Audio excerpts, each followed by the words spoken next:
Good morning. So today I'm going to show you what it's like to live on the road in an RV and work online and work as a digital nomad. In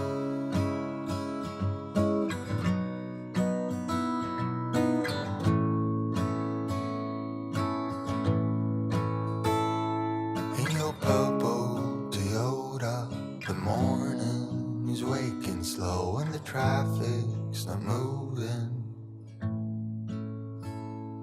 There's a gas leak in North Town and they can't seem to fix it up, so they call you. So yeah, today's a typical day in my life. I tend to work online and then break it up by doing something else a bit more practical, just to get away from the screen and looking at a computer all day. So I generally do a bit of work, a couple of hours work, and then I stop and go and do something outside and get some fresh air, or if I've got nothing to do outside, I'll go for a walk. But yeah, so I'll show you a typical day in the life of me working online and how that works. I generally have a bottle of water next to me while I'm working, but I start off with coffee.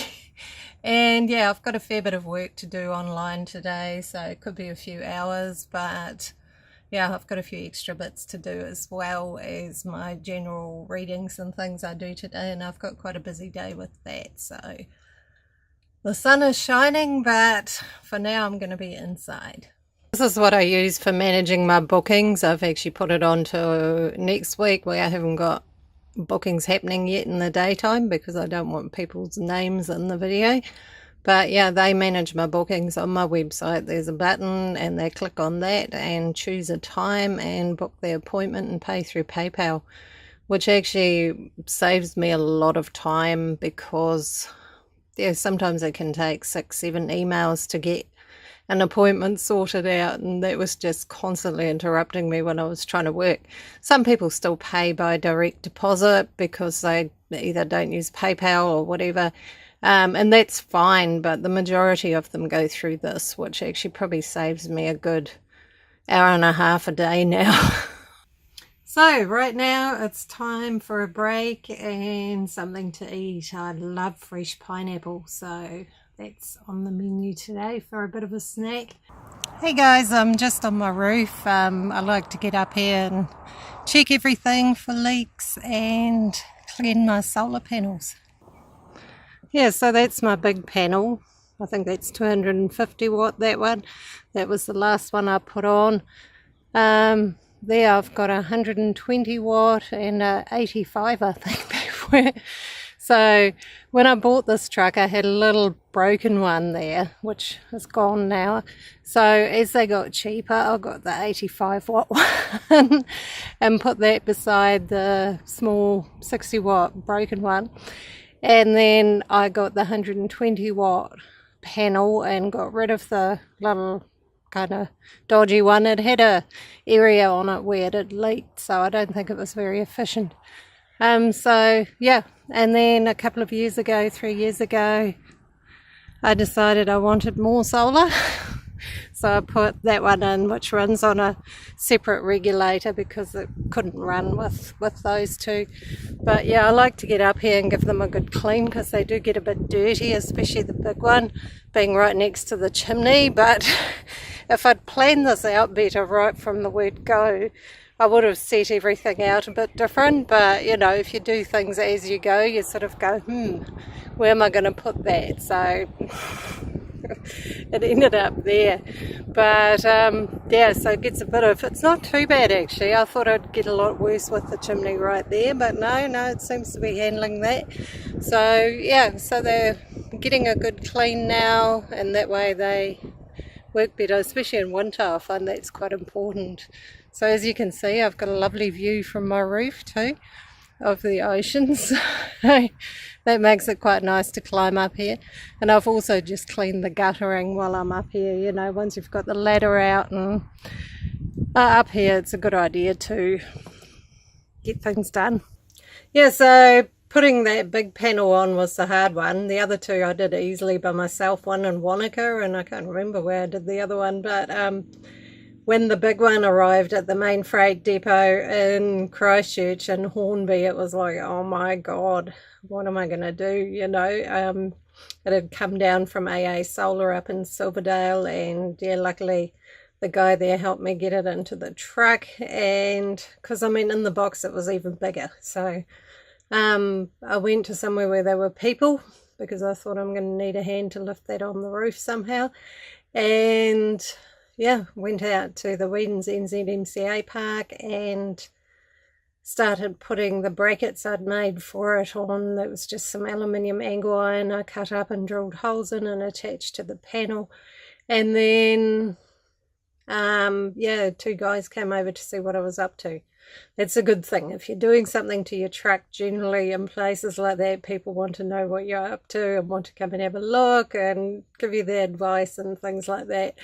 So that was really handy, and I actually said to them, hey, just stick around for 5 minutes. I'd really appreciate it if you could help me lift that on the roof.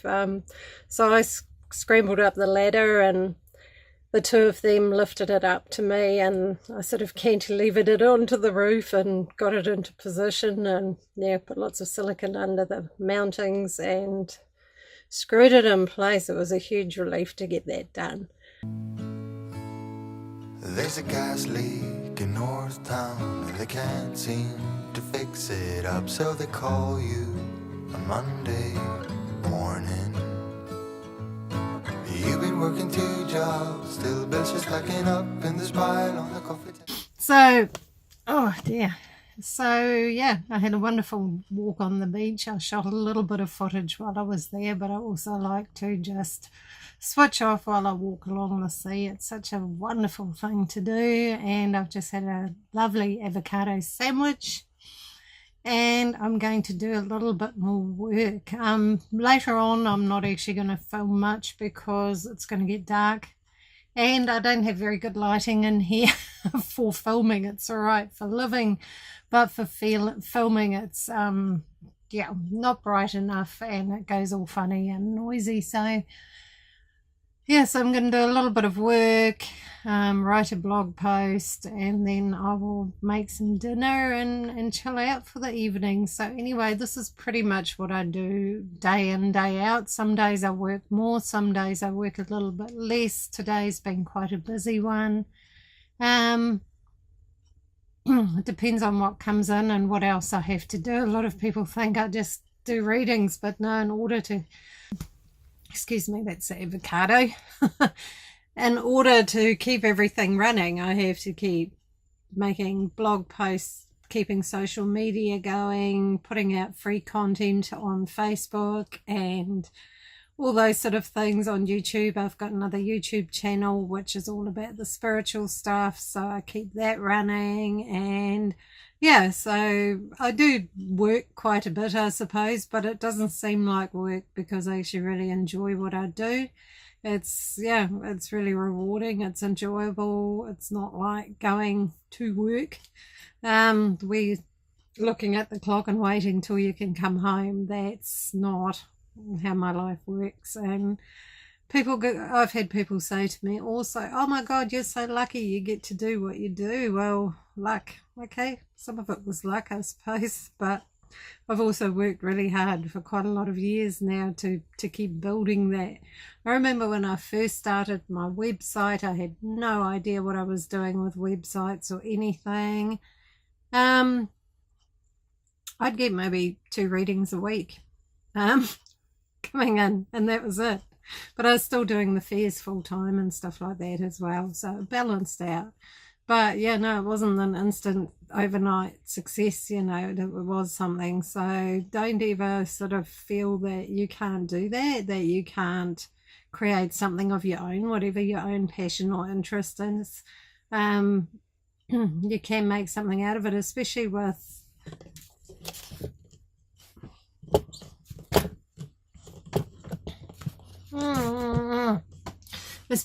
technology now, you know.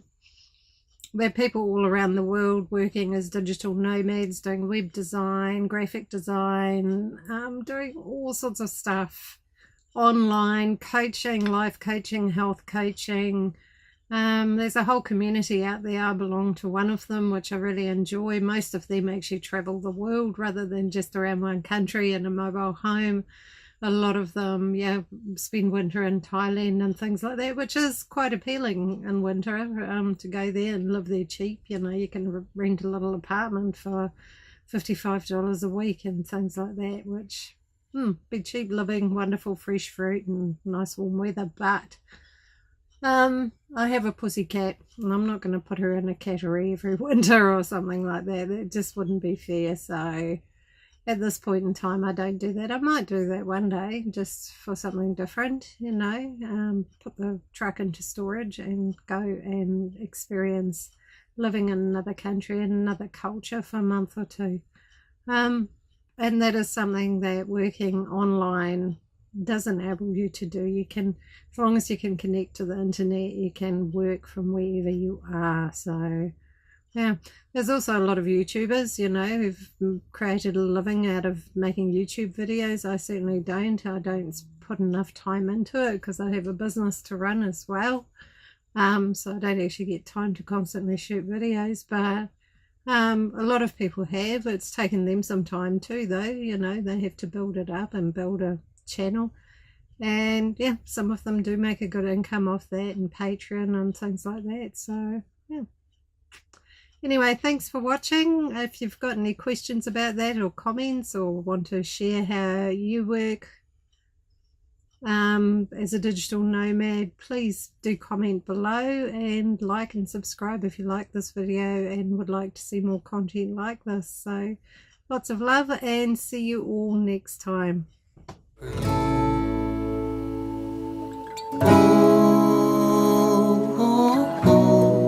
You just wanna be everything you intended to be. Well, it's all going faster and you can't